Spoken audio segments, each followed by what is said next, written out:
روح اللہ کوئی ذات نہیں ہے, میری کوئی اہمیت نہیں ہے.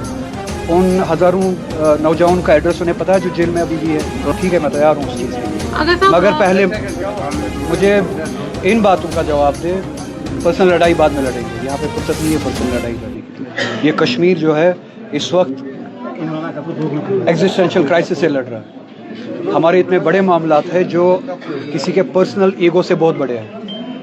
ہمارے ہزاروں نوجوان جیلوں میں بند ہیں, ان کا ایڈریس انہیں پتہ ہے, ان کے بارے میں کیا کیا ابھی تک اس بارے میں کچھ پتہ ہے.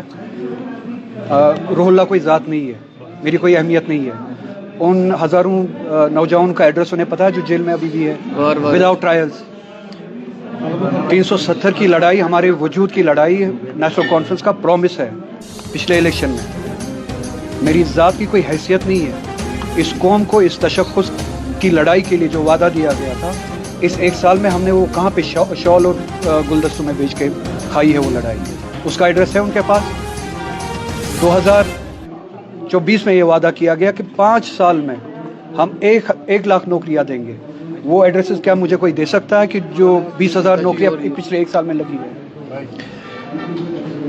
ہمارے مذہبی عقائد پہ, ہمارے کلچرل آئیڈینٹی پہ جو حملے ہوئے, ان حملوں کے خلاف کون سی لڑائی ہوئی, اس کا ایڈریس بتا سکتے ہیں؟ کیا اس آسمان پہ وہ ہے جہاں پہ وہ لڑائی لڑنی ہے, یا زمین دوز کر دیا ہے ان وعدوں کو جو ہم نے الیکشن سے پہلے لوگوں کے ساتھ کیا ہے؟ ان سوالوں کا جواب ہمیں دیں, اور یہی سوال رہیں گے. میری ذات کوئی نہیں ہے. اگر کسی کو اپنا ایگو ایشو بنانا ہے وہ میں اس لیول پہ بھی لڑوں گا, مگر میری ذات کی کوئی امپورٹنس ہی نہیں ہے. روح اللہ کی ذات کی کوئی امپورٹنس نہیں ہے, کسی اور کی ذات کی کوئی امپورٹنس ہی نہیں ہے. امپورٹنس ہے اس امید کی, اس ایجنڈا کی, اس ریسپانسبلٹی, اس مینڈیٹ کی جو لوگوں نے ہمارے ہاتھ میں دیا ہے. ان وعدوں کا ایڈریس کیا ہے, کیا ان کو پہچانتے ہیں, وہ لڑائی کہاں پہ ہے, اس کے بارے میں بتائیں. وہ ہزاروں نوجوان جو جیل میں ابھی بھی بند ہیں, ان کے لیے 1 سال میں کیا ہم نے, ان کا ایڈریس مجھے بتائیں. تو اسی طرح سے بہت سارے ایشوز ہیں جن کو لے کے ہم بات کر رہے ہیں. کسی کو یہ ذاتی مسئلہ بنانا ہو وہ بنا لے, مجھے اس سے کوئی فرق نہیں پڑتا. مجھے لگتا ہے کہ یہ ایک موجب بنے گا آپ کے, جس طرح سے آج سی ایم نے کھل کر بولا, تو نیشنل کانفرنس سے علیحدگی کا آپ کے لیے موجب. دیکھیے, جو اپنے اصول سے علیحدگی کے راستے پہ چلتے ہو, مجھے ان کے بارے میں کیوں فکر کرنی ہے کہ میری ان کے ساتھ علیحدگی ہوگی یا نہیں. جو اپنے قوم, جس قوم نے ان کو اعتماد دیا ہے, اس قوم کے اعتماد سے برعکس علیحدہ راستہ اختیار کیا ہو, قوم کو سر راہ چھوڑ دیا ہو ان مظالم میں, جو قوم سے علیحدگی اختیار کرے, مجھے یہ فکر کہاں ہوگی کیا میری ان سے علیحدگی ہے یا نہیں ہے. میرا سوال ان سے یہ بھی آج بھی ہے, اور آپ اس سوال کا جواب لے کے آئیے.